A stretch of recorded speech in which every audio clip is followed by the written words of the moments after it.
The stars looked different when you knew something was coming to kill you. Commander Ji-won Park stood on the observation deck of Earth's newest space station. She watched the small dots of light that filled the black sky.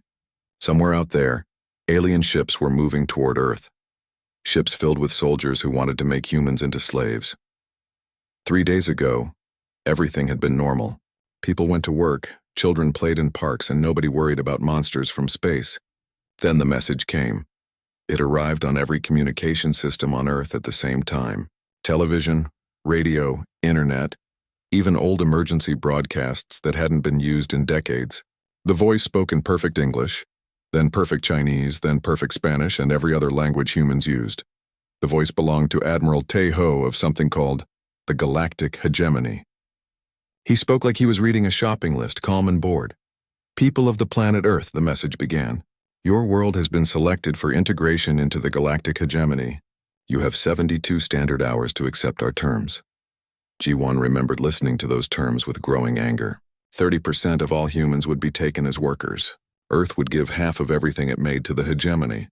Human leaders would be replaced with alien governors. Children would be taught to worship alien gods. If you accept these terms, Admiral Tae-ho continued, your integration will be peaceful. Your people will be fed and housed according to hegemony standards. If you refuse, your world will be conquered by force. Your cities will be destroyed. Your survivors will become slaves with no rights at all. The message ended with coordinates in space where Earth's leaders could send their answer. For 6 hours after the message, the world went crazy. Some people ran screaming through the streets. Others locked themselves in their homes. A few tried to pretend it was all a joke, even though every government on Earth confirmed the message was real. But humans were good at one thing above all others.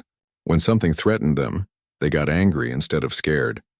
The United Nations held an emergency meeting. Every country sent representatives. For the first time in human history, there were no arguments about borders or trade or old grudges. There was only one question. What would Earth tell the aliens? Ji-won had been chosen to speak for Earth's military forces. She was young for a commander, only 35 years old, but she had earned respect in the small wars humanity fought among themselves. More importantly, she understood something that many older generals did not. Humans were not the strongest species in the universe. They were not the smartest or the fastest, but they were the most stubborn. When someone told humans they could not do something, humans found a way to do it anyway. She stood at the podium in the great assembly hall and looked at faces from every nation on Earth. Fear was there, but also something else. The same look her grandfather had described seeing in old war photos. The look of people who had decided to fight no matter what the cost. Ladies and gentlemen, Ji-won said, we have heard what these aliens want. They want our children as slaves. They want our world as a colony. They want us to bow down and thank them for the privilege of serving them. She paused and looked around the room again. I have one question for this assembly. Is there anyone here who thinks we should accept their offer? The silence lasted for 30 seconds. Then someone in the back row started laughing.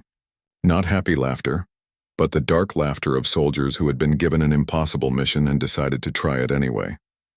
The laughter spread through the room. Within minutes, representatives from 200 countries were laughing at the idea of surrendering to aliens they had never seen. When the laughter stopped, the vote was unanimous. Earth would reject the hegemony's terms. Ji-won was given the job of sending Earth's response. She sat in a small communication room with a microphone that would broadcast her words across space to Admiral Tae-ho's flagship. She thought about giving a long speech. She could talk about human rights or freedom, or the right of every species to choose its own path. She could explain why humans would rather die than live as slaves. Instead, she leaned forward to the microphone and said one word. No. Then she turned off the transmitter and walked away. Admiral Tae-ho received Earth's message aboard his flagship, the Eternal Dominion. The ship was 3 kilometers long and carried enough firepower to turn a planet's surface into glass.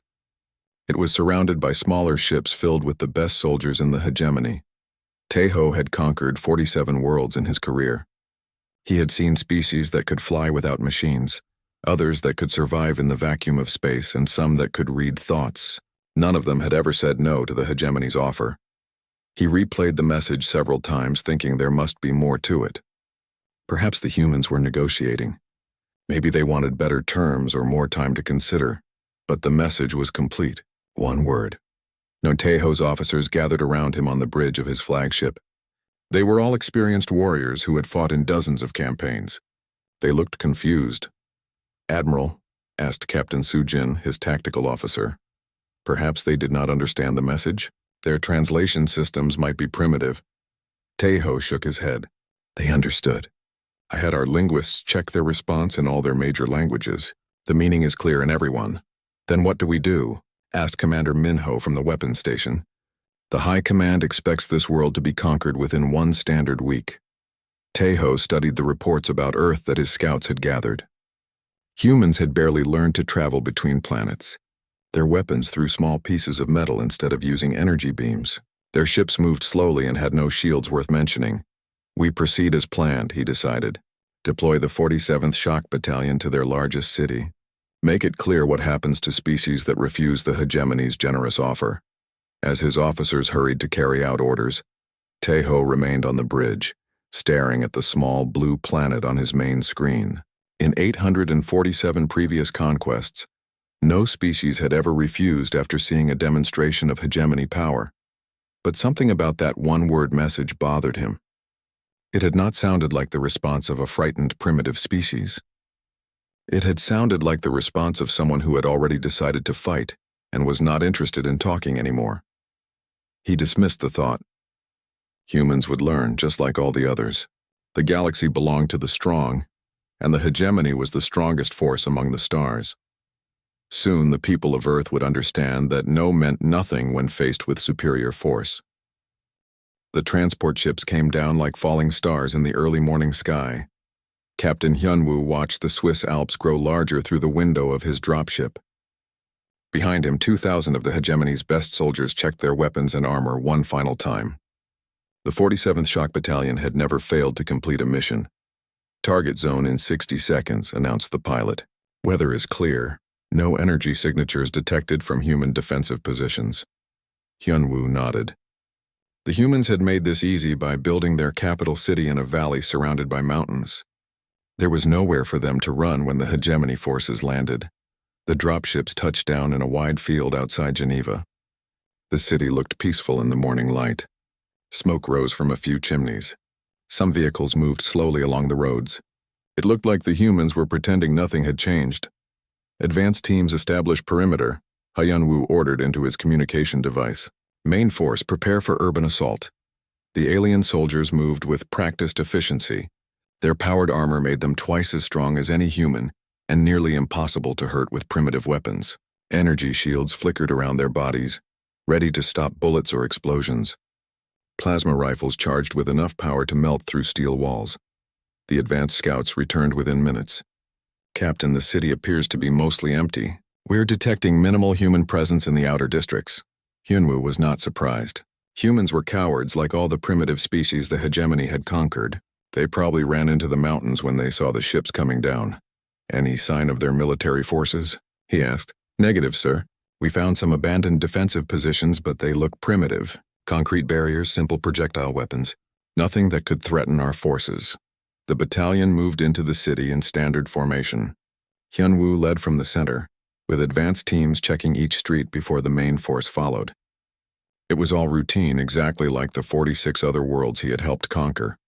They had gone 3 blocks when they found the first human. She was young, maybe 25 years old in human terms, with short black hair and dark eyes that looked frightened. She was hiding behind an overturned vehicle in what appeared to be a shopping district. Please, she said in broken Galactic Standard when the soldiers surrounded her. Please don't hurt me. Everyone else ran away, but I couldn't leave my sick grandmother. Hyunwoo studied her through his helmet sensors. She showed all the signs of genuine fear: elevated heart rate, stress hormones, trembling hands. Just another scared civilian left behind when the real humans fled. What is your name? He asked, switching his translator to the human language called Korean. So Young, she replied, seeming surprised that he spoke her language. So Young Kim, I worked in a store near here, but everyone left when your ships came. Where did they go? So Young pointed toward the mountains. Underground bunkers. The government built them after your message came. They said the military would hold you off while everyone hid. Hyunwoo almost smiled. Typical human thinking, hide in holes and hope the problem goes away. Where are your military forces now? He asked. Gone, So Young said quickly. They left yesterday. Said they couldn't fight your weapons, so they were going to join the people in the bunkers.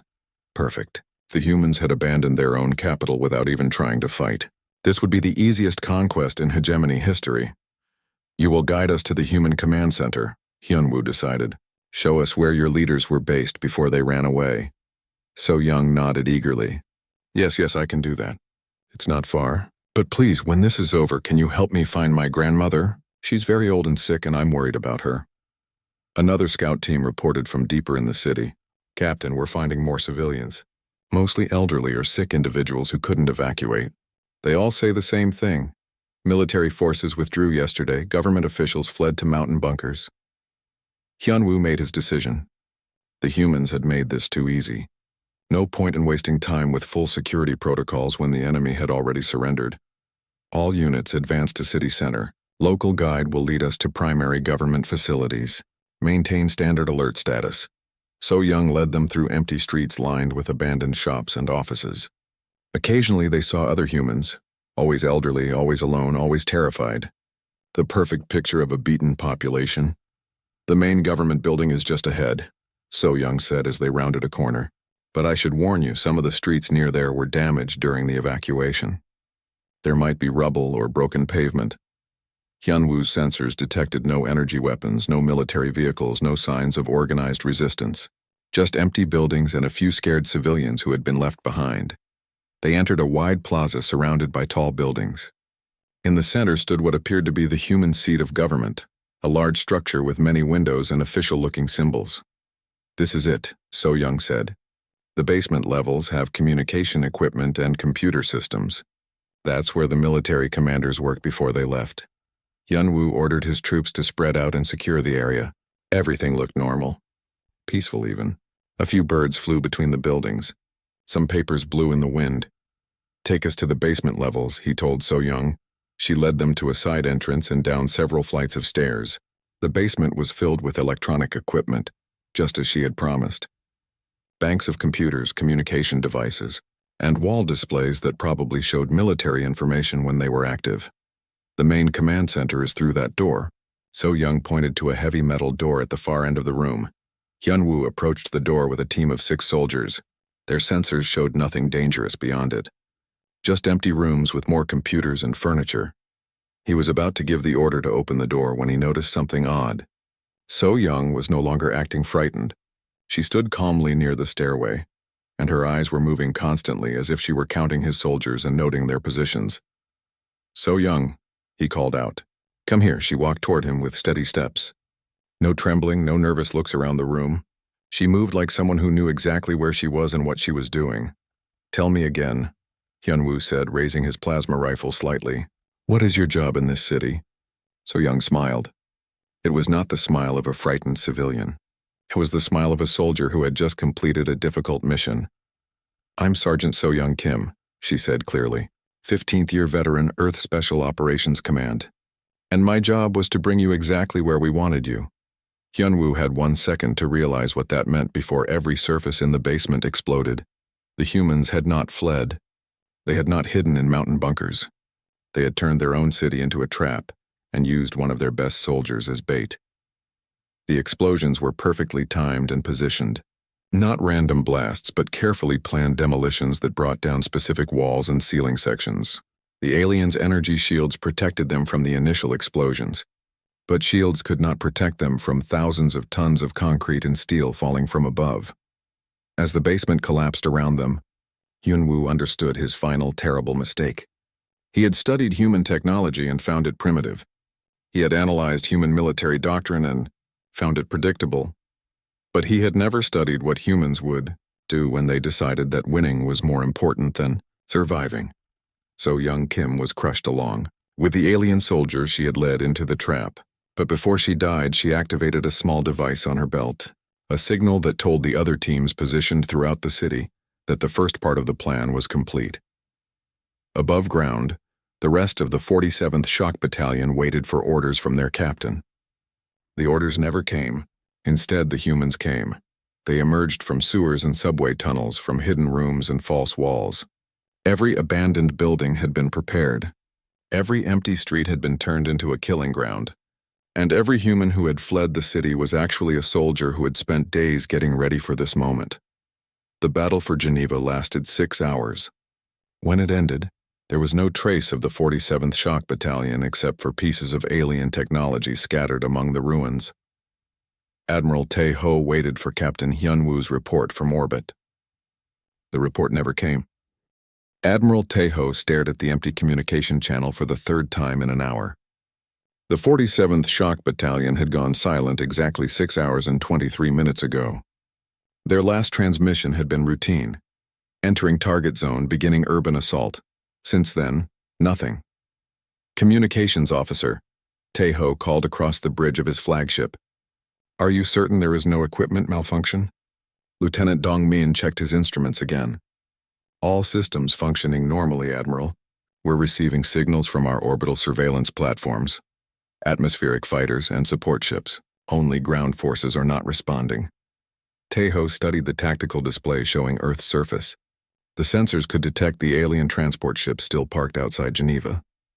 They could see the energy signatures from hegemony equipment scattered throughout the city, but they could not detect any life signs from the 2,000 soldiers who should be operating that equipment. What are the humans doing? Asked Captain Soo-jin from the tactical station. Unknown, replied Commander Min-ho at the sensor array. We're detecting normal civilian activity in other human population centers. Some increased military communications, but nothing that suggests they're preparing for our response. That bothered Tae-ho most of all. When the hegemony lost contact with ground forces, enemy species usually celebrated. They broadcast messages about their great victory, demanded negotiations, or prepared for retaliation strikes. The humans were doing none of these things. They were acting as if nothing had happened. Admiral, Captain Soo-jin said carefully, the High Command is expecting a progress report within 12 hours. What should I tell them? Tae-ho made his decision. The 47th had probably gotten careless and walked into some kind of trap. It was embarrassing, but not unprecedented. Some primitive species got lucky once before being crushed. Signal the 23rd, 31st, and 85th Battalions. Prepare for immediate deployment to major human population centers. This time we do not take chances. 6 hours later, 3 full battalions began their descent to Earth. 6,000 soldiers with the best training and equipment in the galaxy, supported by atmospheric fighters and orbital bombardment platforms that could destroy entire city blocks from space. Colonel Moonsik led the 23rd Battalion toward the human city called New York. His orders were simple: secure the population center, eliminate all resistance, and establish a command post for the occupation government. Unlike Captain Hyun-woo, Moonsik had studied the battle reports from Geneva carefully. The humans had somehow eliminated an entire battalion in urban combat. That suggested better organization and weapons than the hegemony scouts had reported. All units, maximum security protocols, he ordered as the transport ships approached the massive human city. Advance by squads, maintain continuous communication, investigate all civilian contacts. New York looked different from Geneva. Where the Swiss city had been small and surrounded by mountains, this human metropolis stretched as far as the sensors could reach. Millions of buildings rose toward the sky like artificial mountains made of glass and steel. Preliminary scans complete, reported Major Jae-min from the advance ship. The city appears to be partially evacuated, but we're detecting significant human presence in the underground tunnel systems and tall buildings. Moonsik nodded. That made sense. Humans would try to hide in their subways and skyscrapers, thinking the aliens would not want to damage their own future conquest. They were wrong. The first transport ship landed in a large park in the center of the city. The soldiers deployed quickly, forming defensive positions while their sensors swept for threats. Everything looked normal. Trees, grass paths for humans to walk on, and benches where they could sit and rest. Sector 1 secure, reported squad leader In-ho. No contact with enemy forces. Beginning systematic advance toward first population center. Moonsik watched his troops move through the park on his tactical display. 1,200 soldiers advancing in perfect formation, just like they had done on 46 other worlds. The first explosion came from underground. The humans had not just evacuated their city, They had spent days preparing every street, every building, and every open space for battle. The park that looked so peaceful was actually filled with buried explosives connected to a network of triggers, operated by humans hiding in the underground tunnels. But these were not random bombs meant to cause panic. They were carefully positioned charges designed to split the alien formation into smaller groups that could be surrounded and destroyed one at a time. As the park erupted in precisely controlled explosions, humans emerged from subway entrances, sewer grates, and hidden bunkers. They were not wearing military uniforms or carrying advanced weapons. They looked like ordinary people, shop workers, office employees, students from local schools. But every one of them was armed, and every one of them knew exactly what to do. Moonsick realized immediately that this was not like any battle the hegemony had ever fought. The humans were not trying to hold territory or protect strategic locations. They were trying to kill as many aliens as possible before they died. All squads fall back to secondary positions, he ordered. Request immediate fire support from orbital platforms. The response came from his communications officer. Orbital support denied, Colonel. Admiral Tejo wants the city captured intact for administrative purposes. Meanwhile, Major Jamin was discovering similar problems in London. The humans there had turned their ancient city into something from a nightmare. Every building was connected to every other building through underground passages. Streets that seemed safe were actually kill zones where hidden humans could attack from multiple directions at once. The worst part was the volunteers. Thousands of humans who had chosen to stay in the city not as soldiers, but as what they called the Welcome Committee. These people had no military training and no advanced weapons, but they had something more dangerous. The absolute certainty that they were going to die, combined with the determination to make their deaths count. They turned restaurants into bomb factories. They converted apartment buildings into sniper nests. They used public transportation tunnels as supply routes for a war that never stopped moving. In Seoul, Commander Subin faced the most confusing situation of all. The humans there seemed to be learning and adapting their tactics in real time. When his plasma weapons proved effective against their barricades, they changed to mobile attacks that avoided the barricades entirely. When his energy shields stopped their projectile weapons, they switched to different kinds of weapons that his shields could not deflect. It was as if the humans were conducting experiments during the battle, testing different approaches until they found ones that worked, then immediately teaching those techniques to other human fighters throughout the city. Commander, reported Captain Youngsu from the front lines, the humans are using our own equipment against us. Somehow they're learning to operate captured hegemony weapons in minutes instead of the months it should take. Subin checked his casualty reports and felt something he had never experienced in 20 years of military service: doubt. His battalion was losing soldiers faster than they were gaining territory. Worse, the longer the battle continued, the more effective the human resistance became. Request emergency evacuation for all wounded personnel, he ordered, and send a priority message to Admiral Tejo. We need reinforcements immediately. But Admiral Tejo was receiving similar messages from all three battalion commanders. In New York, London, and Seoul, his best soldiers were being systematically destroyed by an enemy that should have been conquered in the first hour of contact. The humans had no unified command structure that could be eliminated by targeted strikes. They had no critical supply lines that could be cut to stop their resistance. They had no technological advantage that explained their success. What they had was something the hegemony had never encountered in 847 previous conquests. The complete refusal to accept that defeat was possible. As night fell on Earth, Admiral Tejo received the final reports from his battalion commanders. 3 battalions deployed, 3 battalions destroyed, 9,000 soldiers lost in a single day of combat against a species that barely knew how to travel between planets.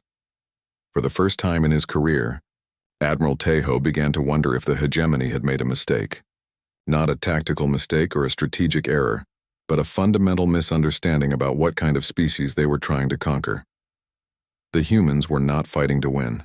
They were fighting because the alternative was surrender, and surrender was not acceptable. That made them the most dangerous enemy the hegemony had ever faced. The emergency meeting aboard the Eternal Dominion began at 600 ship time, 36 hours after the destruction of the 3 assault battalions. Admiral Tejo sat at the head of a long table surrounded by his remaining officers, all of whom looked like they had not slept since the disasters began.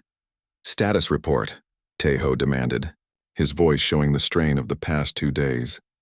Captain Sujin activated the main display screen. 4 battalions deployed to Earth's surface. 4 battalions completely destroyed. Total casualties: 8,000 soldiers, including some of our most experienced squad leaders and specialists.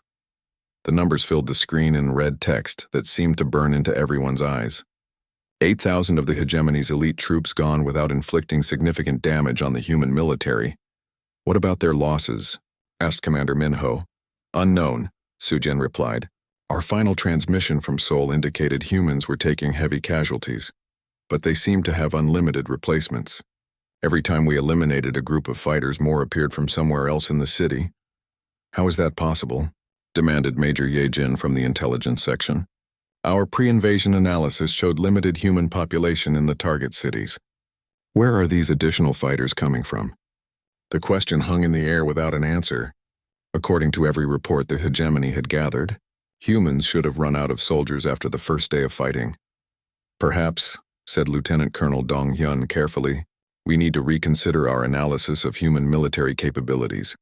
Tejo turned his attention to the young officer. "Explain." "Sir, we measured human weapons and found them primitive. We studied human armor and found it inadequate.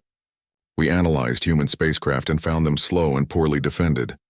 But we never asked the most important question, which is, how do humans fight when they decide that dying is acceptable?" The room fell silent. In 847 previous conquests, the hegemony had never faced a species that treated death as merely another tactical option. "The High Command is demanding explanations," Tejo said finally. "They want to know why a primitive species with crude weapons has eliminated 4 of our best battalions." "What do I tell them?" Before anyone could answer, the communication system activated with an incoming priority message from Hegemony Central Command. "Admiral Tejo," came the voice of High Admiral Wu Jin, Supreme Commander of all hegemony military forces. "You will report the immediate success of Earth's conquest, or you will explain why 12,000 elite soldiers have failed to defeat a species that discovered space travel last week." Tejo straightened in his chair. "High Admiral, the situation is more complex than our initial analysis suggested. The humans are proving to be an embarrassment to the entire hegemony military." High Admiral Wu Jin interrupted. "News of your failures is spreading to other sectors. Subject species are beginning to ask questions about hegemony invincibility." The screen showed a tactical map of known space, with several star systems marked in yellow instead of the usual green that indicated loyal hegemony. Territories. 3 systems have suspended tribute payments pending the outcome of the Earth invasion. High Admiral Wu Jin continued. 2 others have recalled their ambassadors and are making unusual military preparations.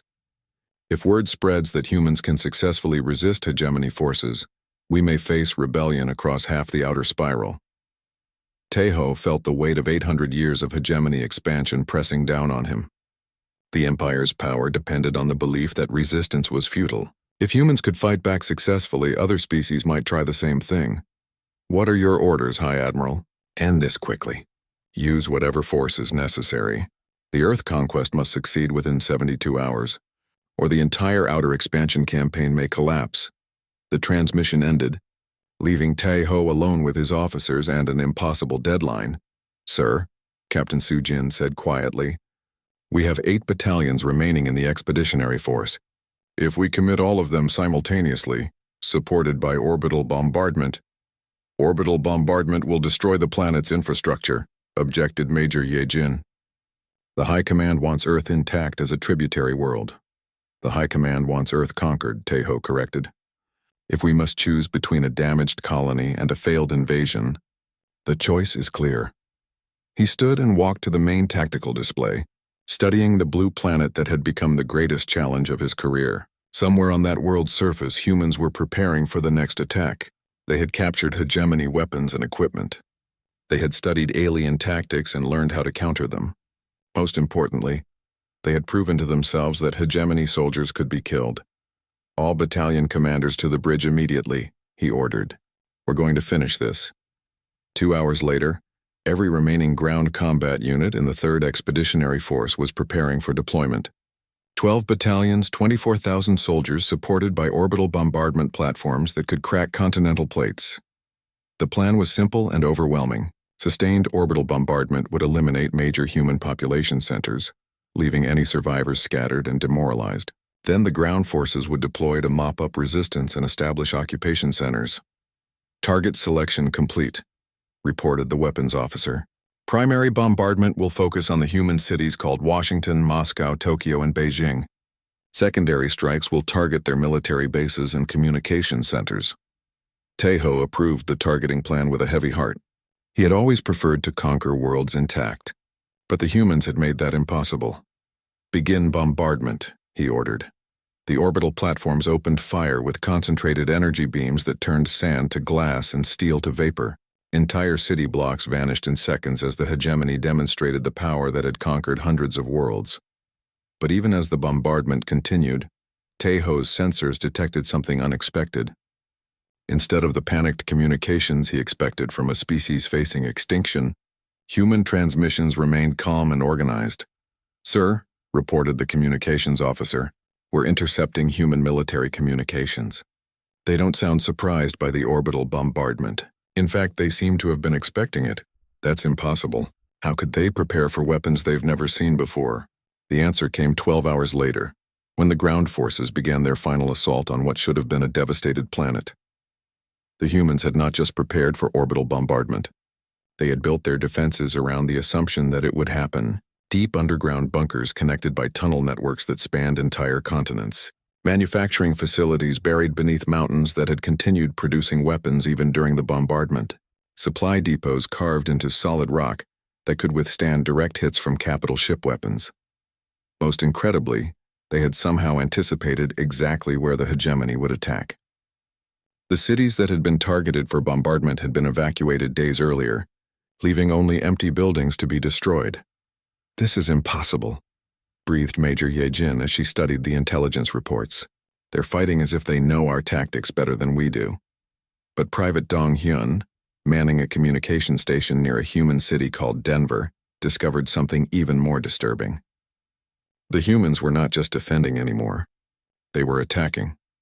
Small groups of human fighters had begun hitting hegemony supply lines, communication relays, and isolated units.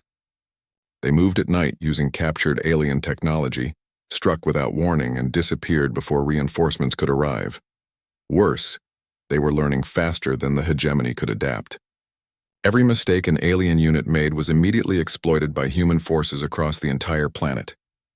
Every successful hegemony tactic was countered within hours by humans who somehow shared information instantly across vast distances. "Colonel," Private Dong Hyun reported to his unit commander, "I'm detecting unusual energy signatures from multiple human positions. They appear to be using our own equipment but modified in ways our technical manuals say should be impossible."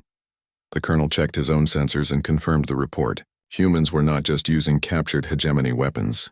They were improving them. As the final assault entered its 3rd day, Admiral Tejo realized that he had made a fundamental error in judgment. He had thought the question was whether humans could resist hegemony technology. The real question was whether the hegemony could survive contact with humanity. Reports flooded in from the surface. Human fighters using advanced tactics that should have taken years to develop, improvised weapons that outperformed standard hegemony equipment, and coordination between separate units that defied every rule of military communications. Most disturbing of all were the reports of individual human actions that made no tactical sense but somehow worked anyway. Soldiers who held impossible positions against overwhelming odds. Pilots who rammed their aircraft into alien ships rather than retreat. Civilians who turned everyday objects into deadly weapons through pure determination. The humans were not fighting by any rules the hegemony understood. They were fighting by human rules, and human rules said that surrender was not an option as long as any human remained alive. As night fell on the 4th day of the final assault, Lieutenant Wu Jin had been flying courier missions for the hegemony Navy for 8 years. He had delivered victory reports from dozens of conquered worlds, carried tribute demands to newly discovered species, and transported prisoners from failed rebellions back to hegemony space he had never delivered, a message like the one High Admiral Wu Jin had given him 6 months ago. Proceed to the Sol system, the High Admiral had ordered. Assess the results of the 3rd Expeditionary Force operation and establish contact with occupation forces. Admiral Tejo has not reported in 12 standard weeks. The journey from Hegemony Central Command to Earth took 4 months through hyperspace. During the trip, Wu Jin reviewed everything in the official records about the Earth conquest. According to his files, it should have been routine. A primitive species with crude weapons facing 12 battalions of elite hegemony, soldiers supported by orbital bombardment platforms. The conquest should have been completed within 1 week as his courier ship dropped out of hyperspace at the edge of the Sol system. Wu Jin activated his long-range sensors to locate Admiral Tejo's flagship. The sensors should have immediately detected the massive energy signature of the Eternal Dominion and her escort ships. Instead, they found something impossible. Computer, run diagnostic on sensor array, he ordered, certain there had to be a malfunction. All sensor systems functioning within normal parameters, the computer replied in its calm, artificial voice. Wu Jin stared at his display screen. According to his sensors, the Sol system contained no hegemony ships at all. Instead, it was filled with vessels that used hegemony energy signatures, but showed configuration patterns unlike anything in the military database. Computer, identify ship types detected in system. Unable to comply. Detected vessels use hegemony power systems and weapon signatures, but hull configurations do not match any known hegemony designs. Estimated fleet strength, 437 vessels ranging from frigate to battleship class. 437 ships. The 3rd Expeditionary Force had contained only 43 vessels, including support craft and supply ships.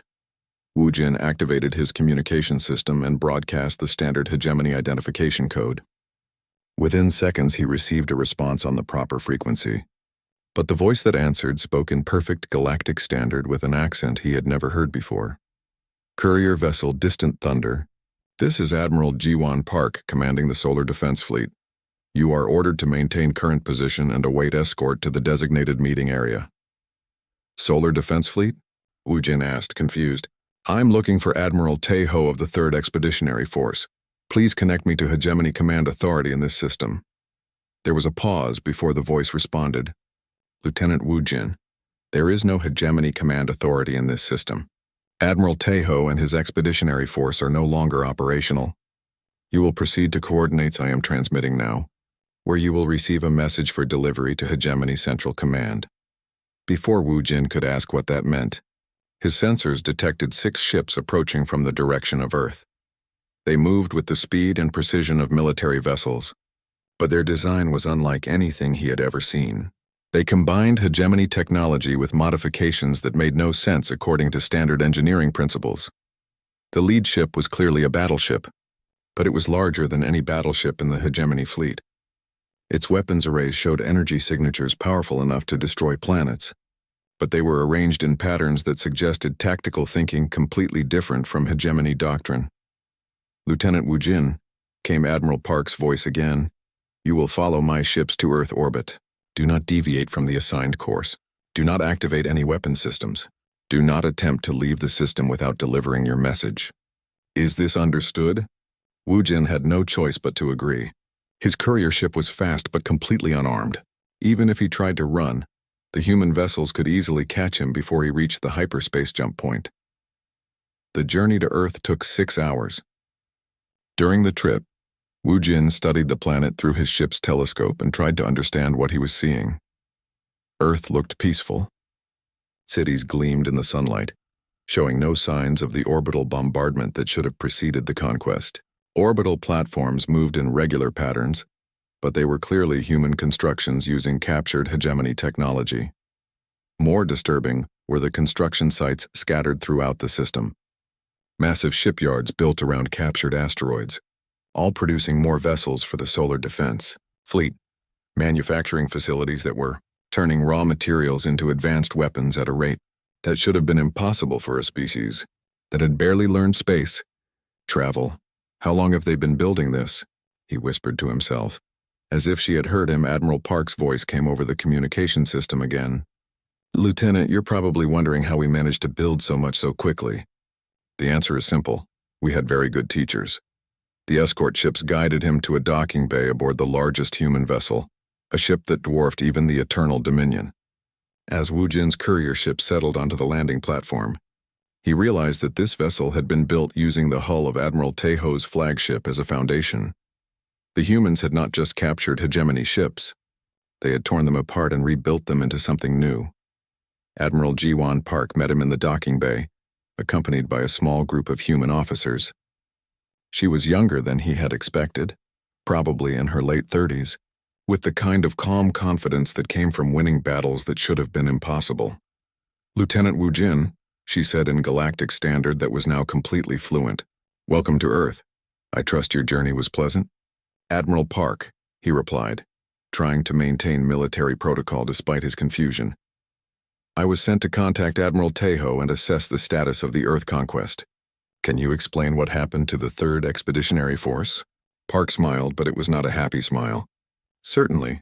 Would you like to see our memorial wall first?" She led him through corridors that combined hegemony technology with human modifications. The walls displayed information screens showing ship production schedules, military training programs, and diplomatic communications with other species throughout the galaxy. They stopped at a large wall covered with names written in both human languages and Galactic Standard. Thousands of names arranged in neat columns. "These are the humans who died defending Earth," Park explained. 43,000 soldiers and civilians who gave their lives to stop the hegemony invasion. Wu Jin studied the numbers. 43,000 casualties? Admiral Teiho deployed 32,000 soldiers. How did you suffer more losses than his entire force? Because we didn't just try to survive, Lieutenant. We tried to win, and winning against superior technology requires sacrifice. She led him to another wall, this one much smaller. Only a few dozen names were listed here. "These are the hegemony soldiers who survived the invasion," Park said quietly. "Most of them were wounded and left behind when their units were destroyed. We treated their injuries and offered them a choice: return to hegemony space with you or remain on Earth as refugees." How many chose to return? 7. The rest decided they preferred freedom to the hegemony's version of order. Park guided him to what had once been the flagship's main conference room. Now it served as a communication center for the Solar Defense Fleet. Wall displays showed the positions of human ships throughout the solar system, production schedules for new vessels, and communication logs with dozens of different species. "Sit down." "Lieutenant," Park said, indicating a chair at the conference table. "It's time for you to receive the message you came here to collect." She activated a recording system and sat across from him. Her expression became completely serious as she began to speak. "Lieutenant Wu Jin of the courier vessel Distant Thunder, you are hereby directed to return to hegemony space with a message for your leadership. The message is as follows." She paused and looked directly into the recording device. "The Galactic Hegemony sent Admiral Teiho with ultimatum terms for the surrender of Earth. Humanity reviewed those terms and found them unacceptable. The hegemony's response was to deploy 16 battalions, comprising 32,000 soldiers, supported by orbital bombardment platforms and atmospheric superiority fighters." Her voice remained calm and professional, as if she were reading a routine status report. "All hegemony forces committed to the Earth invasion have been eliminated. Captured equipment and technology have been studied, reverse-engineered, and integrated into Earth's defense systems. Surviving hegemony personnel have been offered refugee status and protection under human law." Park leaned forward slightly, and for the first time her voice showed emotion. "Tell your leaders that humanity's position remains unchanged. We will not surrender. We will not become tributaries. We will not provide our children as slaves for alien masters." She stood and walked to one of the wall displays, which showed a tactical map of nearby star systems. "Tell them that 3 neighboring systems have declared independence from hegemony rule and requested Earth's protection. Tell them that we have accepted those requests and established defense treaties with all 3 systems.